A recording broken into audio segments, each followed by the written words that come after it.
교회의 상징물이 무엇입니까? 그것은 바로 우리가 잘 알다시피 십자가입니다. 그러나 십자가는 그 옛날 로마 제국의 가장 잔인한 형틀, 사형수를 매달려 있던 형틀이었습니다. 그 십자가에, 저주의 십자가에 예수님께서 달려 돌아가셨기 때문에 그것이 오늘날 우리에게 예수 그리스도를 상징하는, 우리 교회를 상징하는, 하나님의 나라를 상징하는 십자가가 되었습니다. 그러면 구약시대에는 과연 하나님을 상징하는 것이 무엇이겠습니까? 그것은 우리가 잘 알다시피 법궤입니다. 법궤. 히브리서 9장 4절을 보게 되면은 법궤 아래는 만나를 담은 금항아브레야, 또 아론의 쌍난 지팡이와 시내산에서 받은 십계명이 법궤 안에 들어있습니다. 그러나 분명한 것은 이 세 가지는 하나님의 아름다운 성품을, 이미지를 끄집어내지 못합니다. 상징성이죠. 하나님은 온 우주보다 넓고 크시고 강대하시기 때문에 인간들이 만들어낸 그 어떠한 형체로 하나님을 가두어 드릴 수 없습니다.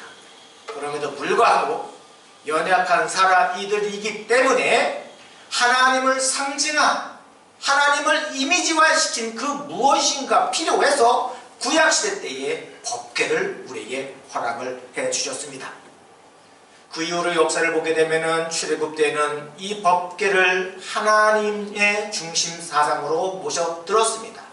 이동할 때든지 어디를 갈 때든지, 심지어 요단강을 건널 때든지, 더 나아가서 적군과 싸울 때도 이 법궤를 메고 나가면 반드시 승리한다고 확신했습니다.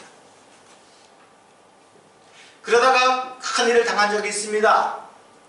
이 법궤를 말고 나가서 전쟁에 임했지만은 무참하게 졌습니다. 뿐만 아니라 그 법궤가 빼앗겼어요. 누구에게요? 블레셋들에게.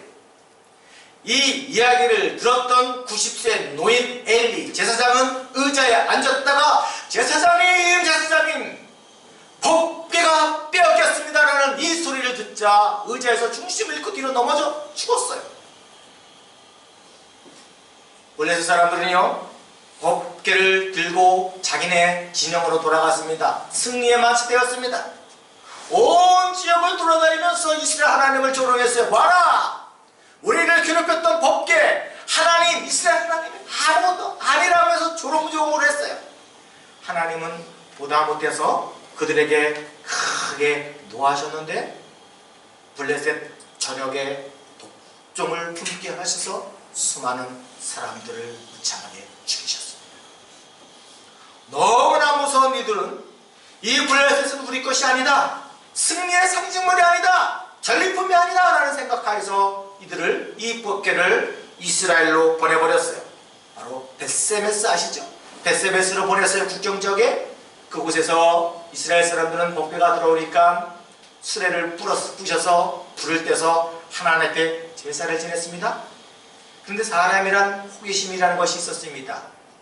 이 국경 지역에 살고 있던 벳세메스 주민들이 과연 이 법궤 안에 무엇이 들었기 때문에 이렇게 애간장을 태울까라는 호기심을 발동했습니다. 아니나 다를까 그 중에서 몇 사람이 법궤를 조용히 열어봤습니다. 하나님께서는 그것은 진노하셨어요. 성경에서는 정확하게 70명이 그 자리에서 즉사했다고 했는데 어떠한 성경 사본에서 보게 되면 약 5만 명 정도가 그 당시 그 마을 사람들이 다 죽었다라고 얘기했습니다. 그야말로 하나님의 진노가 임한 거였습니다. 그만큼 두렵고 떨린다는 것이죠. 벳세메스 사람들은 법궤를 보기가 싫었습니다. 그래서 어떻게 했습니까? 그 바로 옆마을에 있는 기랍 여아림이라는 마을로 이 법궤를 떠밀렸어요.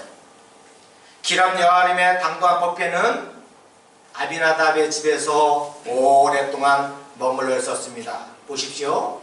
엘리 제사장 때 빼앗겼던 법궤가 사무엘 선지자, 사울왕 40년 통치기간, 그리고 다윗이 헤브론에서 7년 왕 이후에 이 법궤를 옮기려고 오늘 본문에서 시작한 것을 보게 되면 거의 거의 70이라는 완벽한 숫자 동안에 이 법궤가 바깥에 있었던 것입니다. 다윗은 왕이 되었습니다. 왕으로서 안정을 취했습니다. 이제는 헤브론을 떠나 예루살렘의 수도를 정했습니다. 바로 그때 다윗은 조용히 묵상을 하다가 이 부분이 생각이 났습니다. 나는 이렇게 평안한 궁궐에 거하거늘 내 아버지 법궤는 저 야외에서 온 이슬을 맞고 비를 맞고 바깥에 서 있으니 얼마나 마음이 쓰릴까. 그래서 우리가 읽지는 않았지만 오늘 본문 6장 1절 이하에 보게 되면은 약 3만 명을 동원했습니다. 거기에 각종 비포와 수금과 앙금을 킬 수 있는 많은 악단을 조직을 했습니다. 새 수라를 만들었어요. 그 법궤를, 하나님의 기뻐하시는 법궤를 옮길 만반의 준비를 완벽하게 갖추었던 다윗입니다. 법궤가 아비나답의 집에서 나올 때에 기쁨을 갖고 각종 악기를 부려 하나님의 영광을 드렸습니다. 그러나 얼마 가지 않아 나곤의 타작 마당에 이르렀을 때에 큰 문제가 일어났습니다. 소가 갑자기 날뛰기 시작을 했습니다. 아마도 넓은 타작마당에 많은 사람들이 있었고 웅성웅성거리는 그 틈 사이로 수많은 시끄러운 악기가 뿜어져 나와버리니까 소가 흥분을 한 거예요. 너무나 놀랬던 모양이죠. 그러니 소가 이리 뛰고 저리 뛰다 보니까 그 뒤에 쉬었던 법궤가 흔들리기 시작하더니만 비었고 땅으로 떨어지는 찰나에 아비나답의 아들 우사가 떨어지지 말려고 그 법궤를 잡았어요. 하나님은 어떻게 따르습니까? 하나님께서 그 자리에 우사를 치셔서 그 자리에서 즉사했어요. 그런데 우사의 잘못은 아닙니다.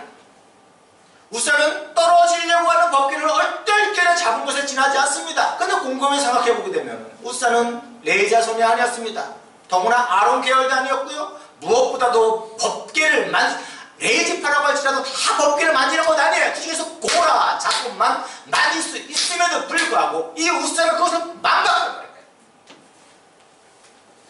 많은 사람들이 이 법궤에 대해서 두려웠어요.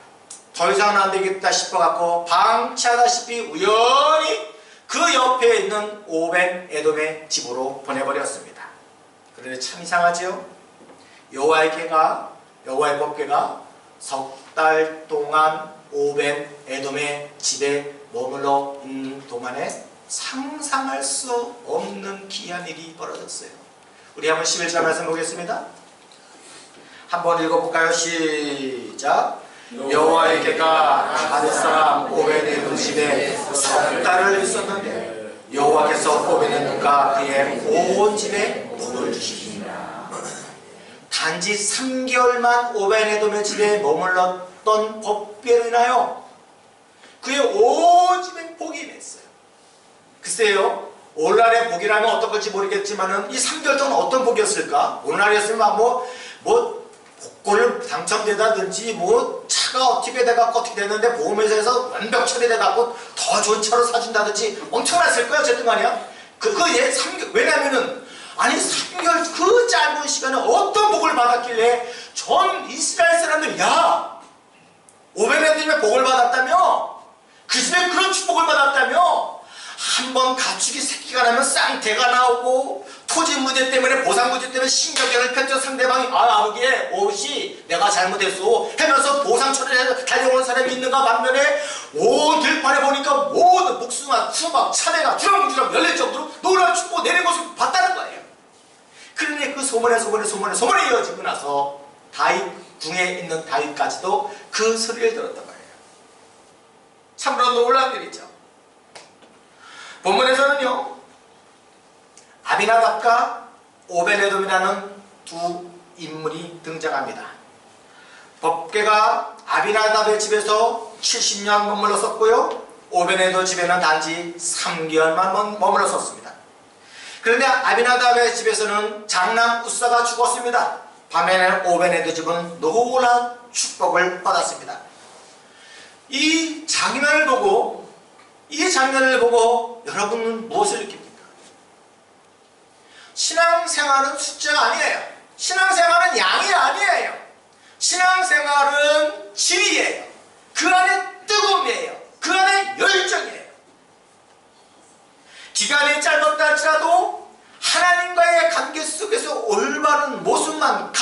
이루어지게 되면은 3개월의 문제가 아니라 3시간의 문제가 아니라 30분의 문제가 아니라는 거예요.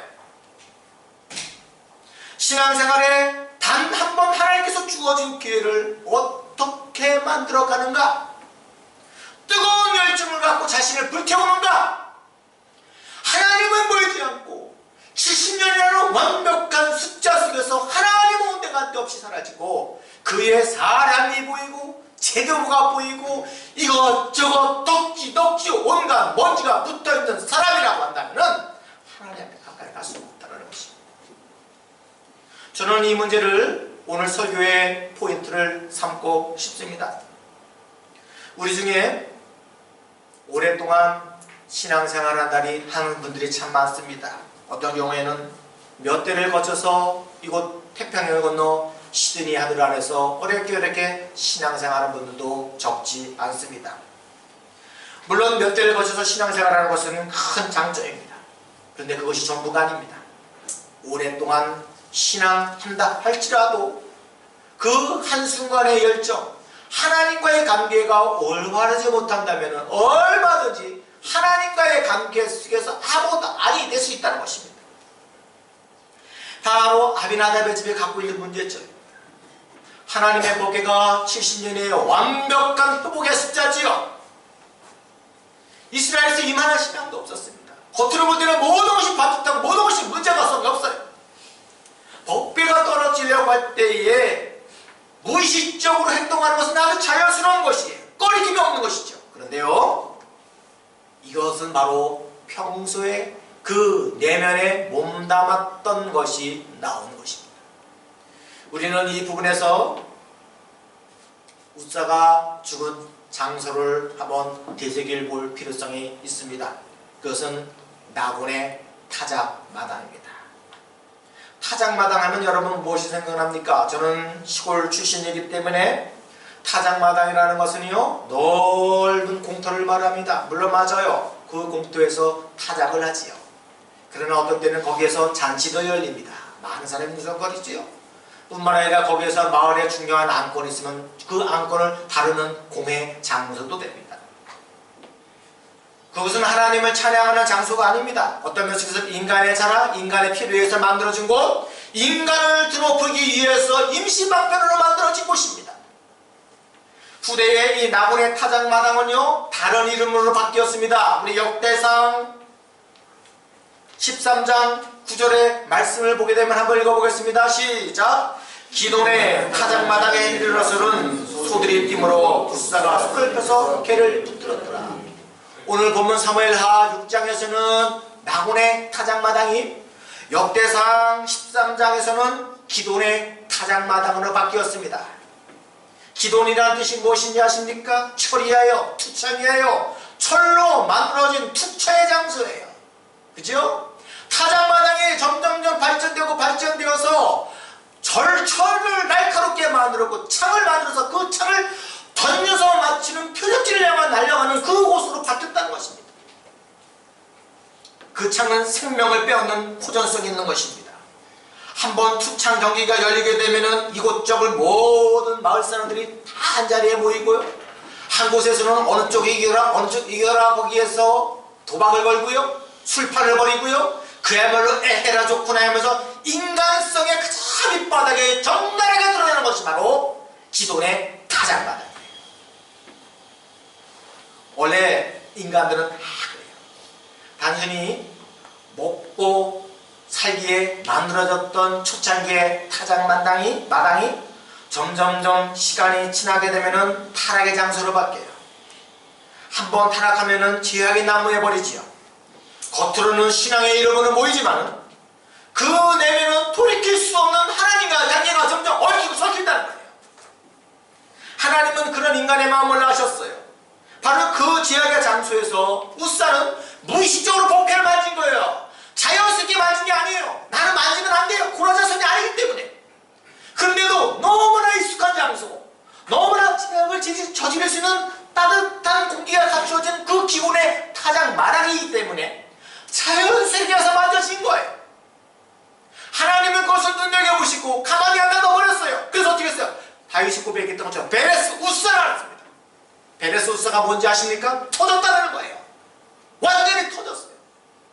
죄악이 쌓이고 쌓여서 그 안에서 각종 화학작용이 일어나게 되면은 그 죄악을 쌓던 겉으로 포장된 것이 언젠가는 터지는 그 순간이었는데 바로 여호와께를 만지는 베레스 우산 사건이 바로 그와 같은 사건이라는 거예요. 우리 하나님은 정확하게 해보셨어요. 너희들이 펼쳐지는 그 타작마당이은 먹고 사는 장소까지는 내가 이해하마. 아니, 너희의 동네에서 펼쳐지는 결혼식까지는 내가 다 용서하마. 근데 기본의 타작마당? 이것들 봐라. 날이 지나면 지날수록 날카로운 창을 만들어 사람을 지키고 호전성을 키우고 거기에 도박을 걸고 수탈을 벌여가면서 그런 장소에 하나님의 법궤가 들어가는 그 순간에 무의식적으로 자신의 죄악이 터지게 만들어버려요. 다윗은 그것을 보고 오 두렵도다. 오 두렵도다. 하나님의 두려움이 느꼈어요. 하나님의 터져버린 것을 두려운 숨을 느꼈던 것을 알 수가 있습니다. 숨겨뒀던 모든 죄악이 다 드러난 장소 속에서는 하나님이 함께 하시지 않습니다. 여기에 반해 오벤 에돔에 대해서 한번 살펴보겠습니다. 오벤 에돔, 여러분은 어떻게 생각할지 모르지만은 오벤 에돔은 레인입니다. 레이 지파죠. 레이 지파는 다른 12 지파처럼 땅을 기업으로 물려받지 않았습니다. 기껏 해봤자 다른 족속들의 틈새로 48개 성읍만 물려받았습니다. 그런데 시간이 지나면 지날수록 레위 지파들은 자신의 처소를 잃어버렸어요. 호전적인 다른 지파들이 레위 지파 목사들을 가만히 안 놔둬버렸어요. 레위 지파가 살 수가 없어서 이스라엘 경내 이곳저곳을 떠돌아다녔습니다. 그리고 나서 이스라엘 경내에서도 살 수 없어 쫓겨간 것이 블레셋 수도 가드였습니다. 가드에 도착한 오벤에돔의 가문은 여기에선 이스라엘 이름으로 도저히 살 수가 없다 해서 오벤, 에돔, 오벳이라는 것은 종이고요. 에돔 좀 아시죠? 에돔의 종이에요. 블레셋 사람들은 이스라엘 사람들 싫어해요. 야곱 계열의 이스라엘 사람을 싫어해요. 오로지 에돔 사람을 더 좋아해요. 그래서 이 블레셋 사람에게 좀 호감 가는 이름으로 바뀌었던 것이 바로 오벤 에돔이에요. 나는 에돔의 종이에요. 나는 야곱의 자손이 아니에요. 나는 지파가 아니에요. 자신의 정체성을 다 잃어버렸어요.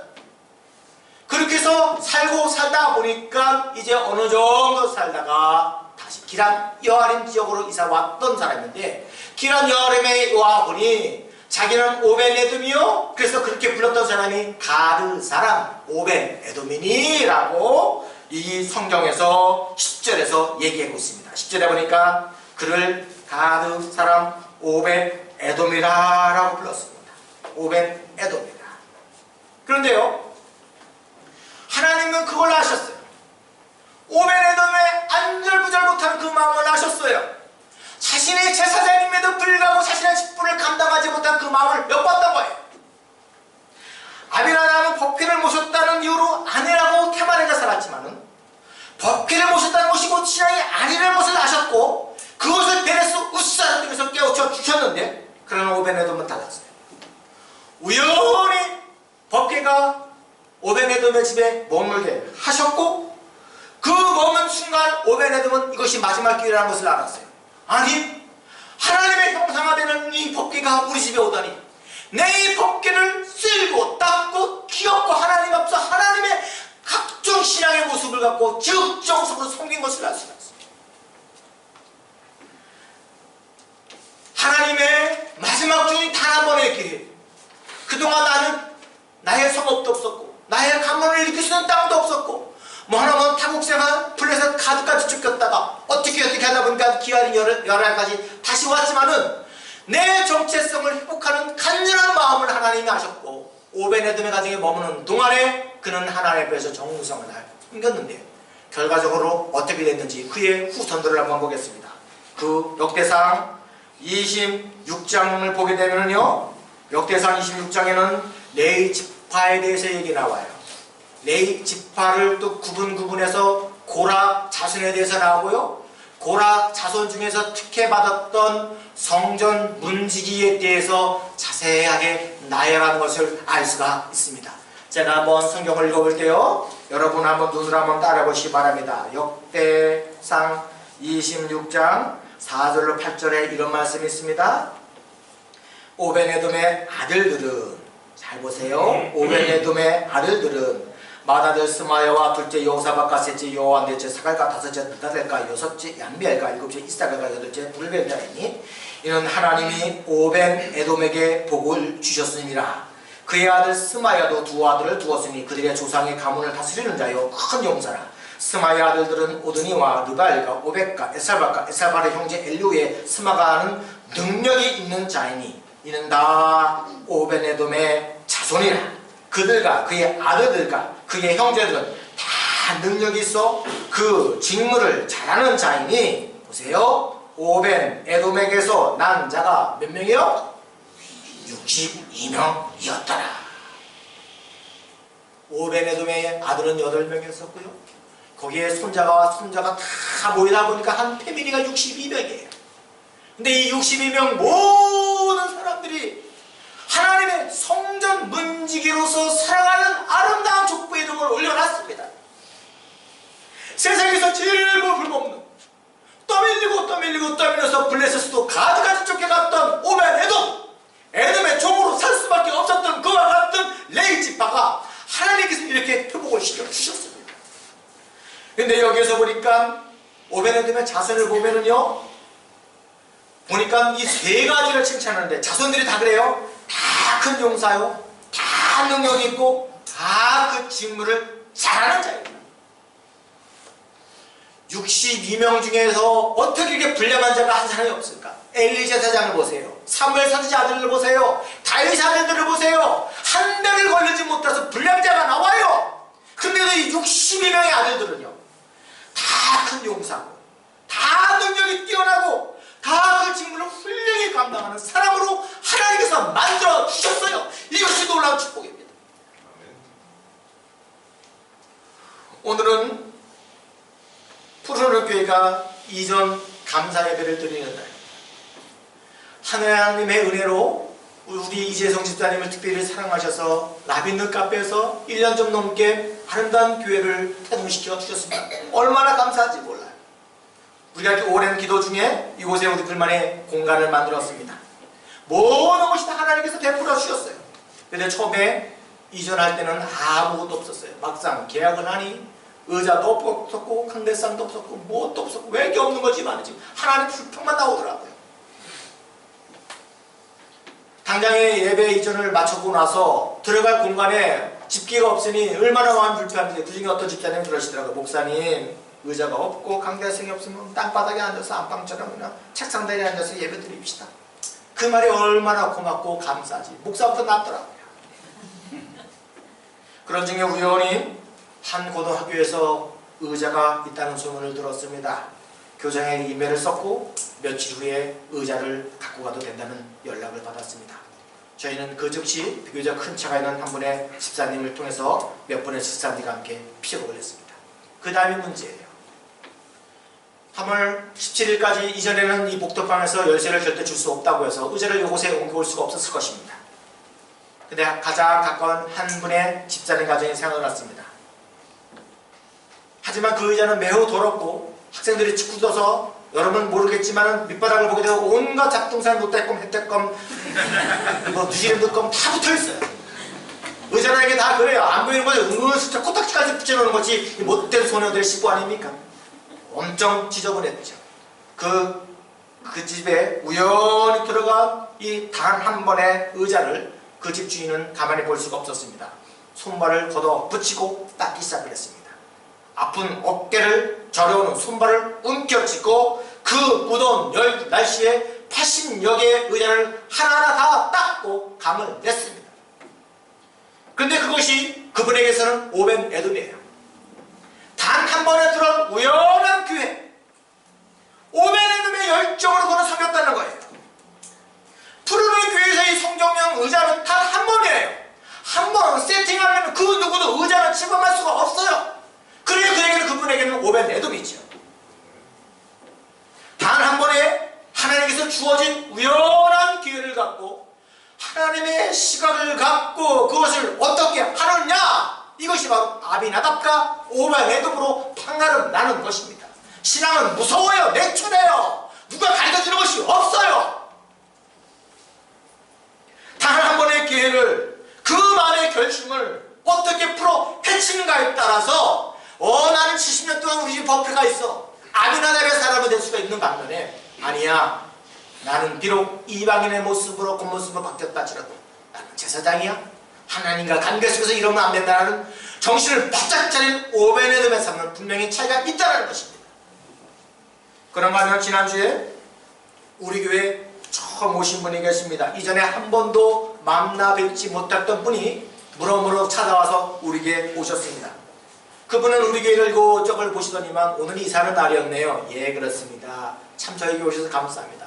문득 그분은 오늘 안 오셨어요. 1시에 무슨 짓이 있어서 갑자기 가셨는데 다음부터 오실 것이라 저는 확신하는데, 아무쪼록 그분이 그러시더라고요. 쭉 보더니 목사님, 이 시기에는 다 있었는데 꼭 필요한 것이 시계래요. 참 기가 막히더라고요. 어떻게 새신자, 그것도 처음 오시는 분이 이 교회에 필요한 것이 시계라는 그런 이름이 나오는지, 나는 순간 이분은 아비나답이 아니다, 오베네돔이라는 생각을 가져. 그분의 시각에는 목사가 보지 못한 시계까지도 보이는 거예요. 제 아무리 훌륭한 종업원이라 할지라도 종업원의 눈은 한계가 있어요. 사장은요, 어느 현관은 몇 번째 현관은 깜빡깜빡할 거 다 알아요. 어느 쪽에 창문이 열렸다는 거 다 알아요. 어디 곳에 무슨 문제가 있다는 거 다 알아요. 종업원은 제 아무리 외지를 비싸게 받았다 할지라도 20% 30% 받아도 종업원의 눈은 한계가 있어요. 아비나답이죠. 오베네돔의 눈은 주인의 오너예요. 우리 하나님께서는 이전 감사 예배를 통해서 아비나답의 집에서 오베네돔으로 바뀌는 많은 신실한 사람을 하나님께서 붙여주셨어요. 저는 한 거 아무것도 없어요. 저는 한 건 아무것도 없어요. 그럼에도 불구하고 오베네돔의 신실한 모습을 통하여 어떤 집사님은 쓸고 호답고, 어떤 집사님은 만지고 다듬고, 이 강대상도 없어서 사각박스를 열어놓고 얘기했지만 이런 다 할 수 없어요. 알 필요도 없고 알아서도 안 되고, 문열의 사람이 이 아름다운 교회 신발의 마크를 달아서 갖고 오셨어요. 목사님, 적어도 이 강대상은요, 이창수 목사님급이라 3만 명 이상 모이는 교회에 강대상을 합니다. 저는 아멘이에요, 아멘이에요. 오베네돔의 신당.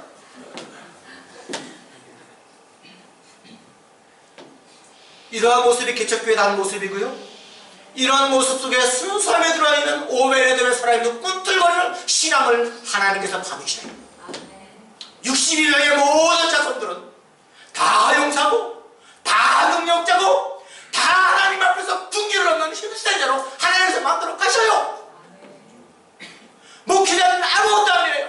그냥 열심히 합시다 박수 뻑뻑뻑 세번 맞춰주면, 오베네돔의 사람이 그동안 아비나답의 삶을 살았던 사람이라 할지라도 오베네돔의 사람의 시간을 갖고 이 교회를 섬기고 이 예배를 드리고 하나님을 섬길 때 그 안에 기쁨이 있고 감사가 있고 하나님의 찬양이 넘치는,